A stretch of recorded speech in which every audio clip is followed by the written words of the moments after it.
Assalamualaikum warahmatullahi wabarakatuh. Gimana kabar lu Bu Ensis nih hari? Tetap sehat dan semangat ya. Masya Allah. Oke, nggak panjang kali lebar ya. Sesuai judul konten kali ini Bu Ensis ya. Nah, alat bela diri apa yang diperbolehkan dibawa bro? Nah, nongol no ya. Jadi alat bela diri apa yang diperbolehkan dibawa bro? Nah, kok bisa begini nih pertanyaannya? Sorry. Bagaimana bisa begini kontennya judulnya gua bakal liatin bukan apa-apa, mohon maaf ya Bu Ensis. Nah, sesuai dengan judul konten ya, kita bacain dulu pertanyaannya Bu Ensis ya. Nah, kita bacain deh, mohon maaf ya, handphonenya nggak ada error. Oke, gua bacain nih Bu Ensis. Assalamualaikum warahmatullahi wabarakatuh. Waalaikumsalam warahmatullahi wabarakatuh. Buat lu semua di sana, terima kasih kalau dijadiin konten pertanyaan gue. Udah naik jadi konten ya. Nama dia gue nggak bacain Bu Ensis seperti biasa, menyangkut privasi dia. Intinya dia bro yang ngirim pertanyaan ya. Nah, oke, gue lanjutin. Gue mau nanya nih sama lu semua yang di sana ya. Zaman sekarang banyak sekali terjadi ancaman kejahatan dan tindakan kriminal lainnya yang tidak bisa diduga-duga.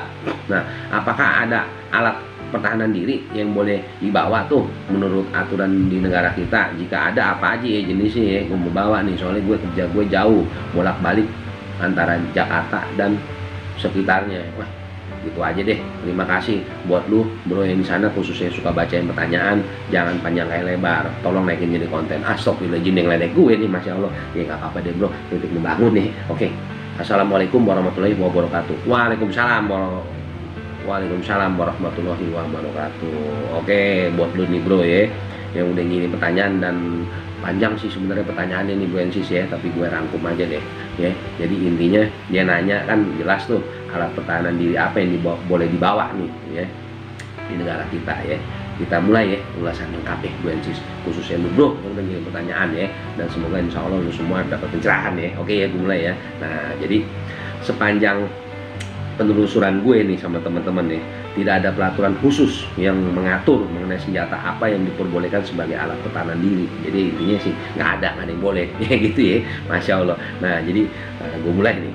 Melihat pada ketentuan dalam pasal 1 ayat 1 dan pasal 2 ayat 1 Undang-Undang Darurat nomor 12 tahun 1951 tentang mengubah Ordonan Iet Bitsdelix ya, Bitsondere Sabbe Balingens ya, dalam kurung STBL titik 1948 nomor 17 ya, tutup kurung, dan Undang-Undang Republik Indonesia yang dahulu nomor 8 tahun 1948 ya, tentang Undang-Undang Darurat 12 1951 ya. Pada dasarnya seseorang tidak dapat memiliki senjata api, senjata pemukul, senjata penikam atau senjata penusuk ya, subject of stock weapon ya. Nah, gua lanjutin. Nah, di pasal 1 Undang-Undang Darurat 12 1951 ya, Bu Ensis ya. Ini isinya begini. Barang siapa yang tanpa hak memasukkan ke Indonesia, membuat, menerima, mencoba, memperoleh, menyerahkan atau mencoba menyerahkan, menguasai, membawa, mempunyai persediaan padanya atau mempunyai dalam miliknya, menyimpan, mengangkut, menyembunyikan, mempergunakan atau mengeluarkan dari Indonesia sesuatu senjata api, amunisi atau sesuatu bahan peledak, dihukum dengan hukuman mati atau hukuman penjara seumur hidup atau hukuman penjara sementara setinggi-tingginya 20 tahun. Nah, itu pasal 1 Undang-Undang Darurat 12 1951 ya. Ini gue baca yang berikutnya nih. Pasal 2 ayat 1 Undang-Undang Darurat 12 1951 ya.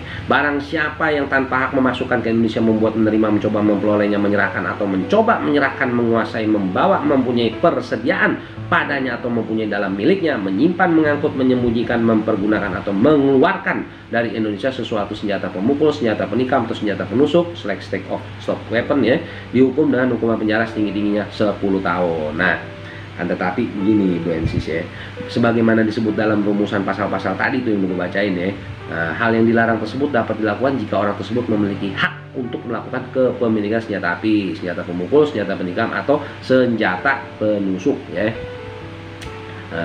Bahasa ininya subject of stock weapon ya, bahasa Belanda tuh masya Allah. Nah, jika dilihat lebih lanjut dalam pasal 2 ayat 2 Undang-Undang Darurat 12 1951 ya, Bu Ensis ya. Nah, pengaturan dalam pasal 2 ayat 1 Undang-Undang Darurat 12 1951 dikecualikan nih bagi yang menggunakan senjata tersebut, senjata pemukul, senjata menikam atau senjata penusuk guna pekerjaan pertanian, pekerjaan rumah tangga atau untuk melakukan pekerjaan lain, atau jika senjata tersebut adalah barang pusaka gitu deh. Jadi itu ada pengecualian tuh Bu Ensis ya. Nah, di pasal 2 ayat 2 Undang-Undang Darurat 12 1951 ya, dalam pengertian senjata pemukul, senjata penikam atau senjata penusuk. Dalam pasal ini tidak termasuk tuh barang-barang yang nyata dimaksudkan untuk dipergunakan guna pertanian atau untuk pekerjaan-pekerjaan rumah tangga atau untuk kepentingan melakukan dengan syah pekerjaan atau yang nyata-nyata mempunyai tujuan sebagai barang pusaka atau barang kuno atau barang ajaib ya, kalau bahasa Belandanya Melwatigheid ya. Selain itu dalam peraturan Kepala Kepolisian Negara Republik Indonesia nomor 8 tahun 2012 tentang pengawasan dan pengendalian senjata api untuk kepentingan olahraga Perkap Kapolri 8 2012 juga diatur tuh untuk mengenai senjata yang dapat digunakan untuk kepentingan olahraga. Dalam pasal 4 ayat 1 Perkap Kapolri 8 2012 ya, disebutkan tuh jenis-jenis senjata api olahraga yang diperkenankan izinnya ya. 1. Senjata api, 2. Pistol air pistol, dan senapan air rifle, dan airsoft gun. Nah, senjata api tersebut digunakan untuk kepentingan olahraga tapi BNSIS ya, sesuai pasal 4 ayat 2 Perkap Kapolri 8 2012 ya. Jadi isinya untuk digunakan untuk apa? Menembak sasaran atau target, menembak reaksi, dan berburu. Nah, mengenai perizinan alat pertahanan diri tidak ada pengaturan khusus mengenai hal tersebut ya, sesuai pertanyaan lu tuh ya. Nah, akan tetapi bro ya, BNSIS yang lain ya, ada pengaturan mengenai perizinan senjata api, bahkan peledak dan senjata tajam berdasarkan pasal 15 ayat 2 huruf E Undang-Undang nomor 2 tahun 2002 tentang Kepolisian Negara Republik Indonesia ya.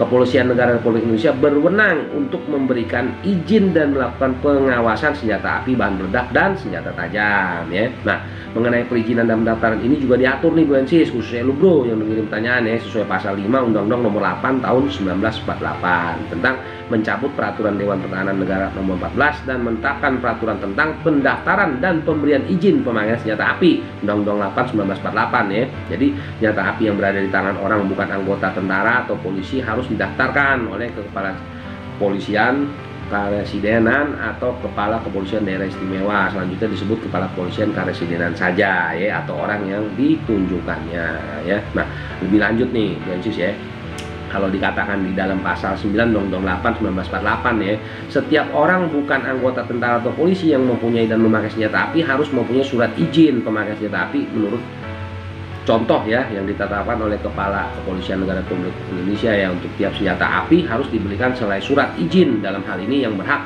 memberi surat izin pemakaian senjata api ialah Kepala Kepolisian Republik Indonesia atau orang yang ditunjuknya. Nah, selain pengaturan tersebut berdasarkan pasal 7 ayat 1 Peraturan Menteri Pertahanan Republik Indonesia nomor 7 tahun 2010 tentang pedoman perizinan, pengawasan, dan pengendalian senjata api standar militer di luar lingkungan Kementerian Pertahanan dan Tentara Nasional Indonesia ya, Permenhan 7 2010 untuk ekspor impor, pembelian, penjualan, produksi, pemilikan, penggunaan, penguasaan, pemuatan, pembongkaran, pengangkutan, penghibahan, peminjaman, pemusnahan senjata api standar militer dan amunisi diperlukan izin menteri. Nah, BNSIS ya, khususnya lu nih bro yang udah ngirim pertanyaan nih, gue lanjutin. Nah, izin tersebut dapat diberikan dengan pembatasan-pembatasan tertentu sesuai tugas pokok dan fungsi ya, sesuai pasal 7 ayat 4 Permenhan nomor 7 2010. Isinya begini nih ya, yang diperuntukkan nih ya, instansi pemerintahan non Kemenhan dan TNI, Badan Hukum Nasional Indonesia tertentu, perorangan, kapal laut Indonesia, dan pesawat udara Indonesia. Nah, berdasarkan pasal 10 Permenhan 7 2010, perorangan sebagaimana dimaksud dalam pasal 7 ayat 4 huruf C yaitu pejabat pemerintah tertentu, atlet menembak, dan kolektor ya. Kolektor bukan di kolektor ya, mohon maaf para di kolektor ya, maksudnya ya kolektor senjata gitu ya, mohon maaf astagfirullahaladzim ya. Gue lanjutin ya BNSIS ya, khususnya dulu. Nah, mengenai kepemilikan senjata api untuk sipil ini direktur eksekutif imparsial Pongki Indarti nih, dalam artikelnya dia pernah nulis judulnya Imparsial Hentikan Izin Senjata Api untuk Bela Diri. Nah, lu bisa klik tuh di Google ya. Nah, jadi dia berpendapat bahwa pengguna senjata api untuk kepentingan warga sipil seharusnya hanya diperbolehkan untuk olahraga saja ya. Nah, terus Pongki Indarti juga berpendapat bahwa senjata api untuk olahraga ini tidak boleh dikuasai oleh si atlet. Senjata tersebut harus disimpan kembali dalam gudang persenjataan yang dikontrol oleh pemerintah. Nah, juga lu bisa buka nih ya, untuk melihat bagan perizinan senjata api itu lu dapat lihat pada salah satu laman di Polres Purbalingga ya. Ya lu ketik aja deh tuh di Google ya, www.polrespurbalingga.com. Insya Allah tuh ada tuh di situ ya, bentuk softcopy berupa PDF, lu bisa download, lu baca deh tuh BNSIS ya. Mohon maaf ya, khususnya lu bro yang mengirim pertanyaan. Nah, jadi pada dasar tidak ada pengaturan khusus ya mengenai senjata apa yang diperbolehkan untuk melindungi diri nih bro, sesuai dengan pertanyaan lu ya. Yang terdapat pengaturannya adalah mengenai senjata api dan senjata api untuk kepentingan olahraga. Nah, jadi jawaban dari gue sama teman-teman di sini, Bro Ensis, khususnya lu bro yang mengirim pertanyaan ya. Mudah-mudahan insya Allah bermanfaat buat lo. Nah, untuk konten kali ini seperti biasa nih ya. Untuk konten kali ini dasar hukumnya ya, gue bacain ya. Undang-Undang Nomor 8 Tahun 1948 tentang mencabut Peraturan Dewan Pertahanan Negara Nomor 14 dan menetapkan peraturan tentang pendaftaran dan pemberian izin pemakaian senjata api ya. Terus Undang-Undang Darurat Nomor 12 Tahun 1951 tentang mengubah Ordonnantigheidsdelicts Bijzondere Staf B paling ya tadi tuh ya, dalam kurung STBL 1948 nomor 17 dan Undang-Undang Republik Indonesia dahulu nomor 8 tahun 1948 dan juga Undang-Undang nomor 2 tahun 2002 tentang Kepolisian Negara Republik Indonesia, juga Peraturan Menteri Pertahanan Republik Indonesia nomor 7 tahun 2010 tentang pedoman perizinan, pengawasan dan pengendalian senjata api standar militer di luar lingkungan Kementerian Pertahanan dan Tentara Nasional Republik Indonesia, dan juga Peraturan Kepala Kepolisian Negara Republik Indonesia nomor 8 tahun 2012 tentang pengawasan dan pengendalian senjata api untuk kepentingan olahraga. Jadi sesuai dengan judul konten kali ini, sesuai pertanyaan lu bro dan juga bro yang lain ya, kan judulnya jelas tuh, alat bela diri apa yang dibolehkan dibawa bro? Ya nggak boleh kalau lu itu bisa membahayain orang di sekitar lu gitu ya, kecuali untuk kepentingan olahraga, dan itu pun juga mohon maaf bro khususnya lu bro ya nggak boleh dibawa-bawa ya, intinya kan buat alat olahraga ya gitu ya. Nah oke ya bro ya, khusus lu nih bro yang udah ngirim pertanyaan dan alhamdulillah udah naik jadi konten ya.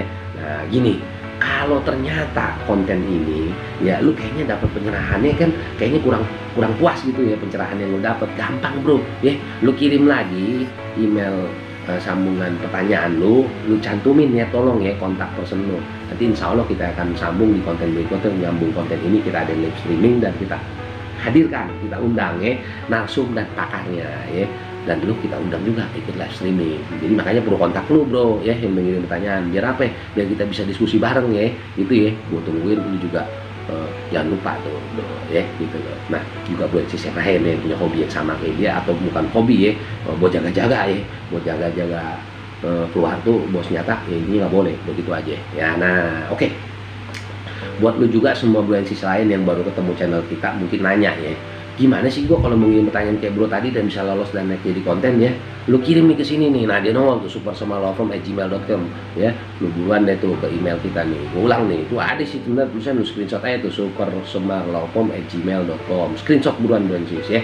Insya Allah pertanyaan lu kita akan jawab bila layak naik jadi konten, karena kita sajikan publik, kita naikin jadi konten dan kita buat konten kayak gini ya. Gua bakal lihat muter-muter nih Bluensis, mohon maaf ya, astagfirullahaladzim, lu skip nih nanti ya kan, jangan sering di skip ya kalau nonton sampai selesai biar gak gagal paham Bluensis ya. Nah oke. Nah buat lu semua Bluensis, gue minta maaf nih ya kalau kadang-kadang gue kalau bacain pertanyaan ya mewakili teman-teman super sebab podcast di sini gue kadang babaliu, karena kenapa? Gue kan manusia biasa, kalau udah kesalahan ya kadang tidak bisa berlipat, masya Allah ya gitu ya Bluensis. Oke, udah mulai bosan lu kayaknya ya. Oke, gue pamit dulu. Sebelum gue pamit seperti biasa Bluensis, kalau lu yang udah pada langganan channel kita dan ngikutin konten kita terus, jangan lupa bantuin share ya biar Bluensis kita yang lainnya juga dapat ilmunya gitu loh ya. Nah buat lu yang baru ketemu channel kita dan lu mohon maaf memang cocok dengan channel kita, jangan lupa diklik subscribe dan klik loncengnya biar dapat notifikasi, jadi kalau kita update lu jadi orang pertama insya Allah yang ngikutin gitu ya. Oke Bluensis, gue kayak babal liat nih, masya Allah, mohon maaf ya Bluensis ya. Nah oke Bluensis, gue pamit nih sebentar lagi ya.